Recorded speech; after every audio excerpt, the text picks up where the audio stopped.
জয় শ্রীকৃষ্ণ। রাধে রাধে। গোপালের পরিবারের তোমাদের সকলকে জানাই সুস্বাগতম। আশা করি তোমরা সকলেই ভীষণ ভালো আছো। রাধাষ্টমীর দিন কীরকমভাবে সারাটা দিন কেটেছে সেই ভিডিওটাই তোমাদের সাথে শেয়ার করতে এলাম। তোমরা তো সকলেই জানো, যারা আমার গোপালের পরিবারের সদস্য, যে কোনো স্পেশাল অকেশানে আমি ওদেরকে পঞ্চামৃত দিয়ে স্নান করাই। আর পঞ্চামৃত মানে সকলেই জানো, দুধ, দই, ঘি, মধু, শর্করা। আর তাছাড়া তো স্নানের জলে থাকেই জানো চন্দন, অগরু, গোলাপ জল। এটা তো আমার প্রত্যেক দিনের সোনা বাবাদের স্নানেই থাকে, এর আর কোনো ব্যতিক্রম হয় না।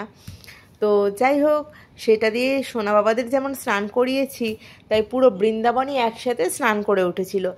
আর যেহেতু রাধাষ্টমী, তাই আমার ছোট্ট লাডলিকেও যেমন স্নান করানোর আছে, সেরকম রাধা গোবিন্দকেও তো স্নান করাতে হবে। আর গৌরনীতাই তো আছেই। তো সেই কারণে পুরো বৃন্দাবনকে একসাথেই স্নান করিয়েছিলাম। আর সকালে ব্রেকফাস্টে কী দিয়েছি সেই ভিডিওটা আমার করা হয়নি। তার কারণ হচ্ছে, যেহেতু মেয়ের স্কুলে পরীক্ষা চলছে, তাই ভীষণ ব্যস্ত ছিলাম, তাই কোনো ক্লিপ তুলে রাখা হয়নি। আর তোমরা তো জানোই আমার গোপালের পরিবারের সদস্যরা, যে রাধাষ্টমী উপলক্ষে আমি একটি রাধারানী গিফট পেয়েছি। আর সেই রাধারানী তোমাদের সাথে শেয়ারও করেছিলাম। তো সেই রাধারানীকে কেমন সাজিয়েছি তোমরা জানিও কিন্তু কমেন্ট বক্সে। আর আমার ছোট্ট যে লাডলি সোনা ছিল, তাকে দেখো বেনারসি পরিয়েছি। তবে শুধু সেই কিন্তু বেনারসি পরেনি, আমার রাধা গোবিন্দকেও বেনারসি পরানো হয়েছে। গোবিন্দকে বেনারসি কাপড়ের ধুতি পরিয়েছিলাম, আর রাধারানী তো বেনারসি পরেছে ঘাগরা। তো আমার মিহি সোনা, অর্থাৎ যে বড় রাধারানী এসছে, তার সাজটা কেমন হয়েছে জানিও।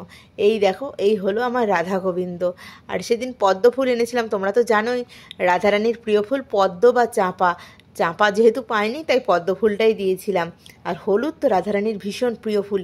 আরও একটা কথা তোমাদের সাথে শেয়ার করি, তোমরা ততক্ষণে রাধারানীর বা সমস্ত গোপাল সোনাদের লাঞ্চ মেনুটা দেখে নাও, ততক্ষণ আমি শেয়ার করছি তোমাদের সাথে। ছাদ বাগানে গিয়ে দেখি হলুদ ফুলের সমাহার সেদিন। আমি ভাবতেও পারিনি, যদিও রাধারানীর প্রিয় রং হলুদ আমি জানি, কিন্তু জোগাড় করতে পারিনি বলে মনটা একটু খারাপ ছিল। কিন্তু ছাদে গিয়ে দেখি হলুদ জবা, হলুদ গোলাপ সকলেই যেন একসাথে রাধারানীর পছন্দে ফুটে উঠেছে। এটা তো আমার কাছে খুব খুশির মুহূর্ত। তো তোমাদের সাথে সেটা না শেয়ার করলে চলে বলো? যাই হোক, এই ছিল আমার রাধাষ্টমীর দিন, সারাদিনের কাটানো মুহূর্ত।